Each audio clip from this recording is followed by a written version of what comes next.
শাক দিয়ে মাছ দেখার তখন চেষ্টা করলে আর পারবে না, তখন চেয়ারও যাবে, গদিও যাবে, আপনার এই যে যত নাটক সব একসাথে যাবে। খুব সম্ভবত আর একটি গণবিপ্লবের মুখোমুখি হবে, খুব সম্ভবত এমন একটি গণবিপ্লব যেটা আজকে রাজভাস্কর যে একজন দিয়ে শুরু হয়েছে, 3 জনে ঠেকেছে, 3 লক্ষ পেয়ে 3 কোটি ছাড়িয়ে যাবে।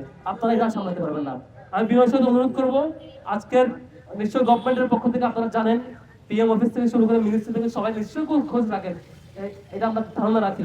আপনারা অতি দ্রুত তাদের দাবিগুলো মেনে নেন এবং এই বিস্ফোরণ যদি আপনাদের বিরুদ্ধে গিয়ে থেকে আপনারা তখন জোড়া তালে দিয়ে আটকে দিতে পারবেন না।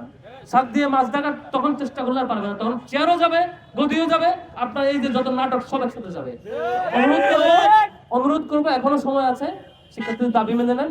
এটা খুবই আমাদের কষ্ট হচ্ছে, ঢাকা বিশ্ববিদ্যালয়ের শিক্ষার্থী যিনি স্বপ্ন নিয়ে এখানে আসছেন পড়াশোনা করার জন্য, তার মা পাশে কাঁদছেন, বাবা হাহাকার করছেন, আর শিক্ষার্থী এখনো অনুসরণ করছেন আর রাষ্ট্র নাটক দেখছে বসে বসে।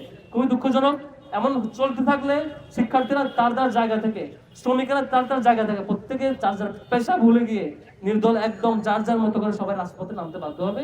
আপনারা চাই না আপনাদের মতো একটি মজলুম সংগঠন আজকে ক্ষমতায় এসে আপনারা জালিম হয়ে আবার বিস্ফোরণের মুখোমুখি হন।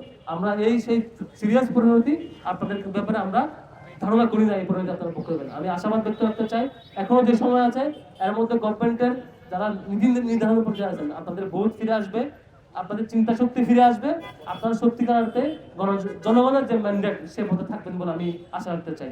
সবাইকে সামাজিক ধন্যবাদ জানাচ্ছি এবং দোয়া চাই আমাদের এই ভাইদের জন্য, আমাদের এই ভাইদের যে আন্দোলন সে আন্দোলন যদি সফল হয় এবং শেষ পর্যন্ত যাতে আমরা আসলে জনগণের ম্যান্ডেটের বিজয়ী আমরা দেখতে পারি, সেজন্য আপনাদের দোয়া চাই। দেশে দেশে সবার সাথে দ্য নিউজ।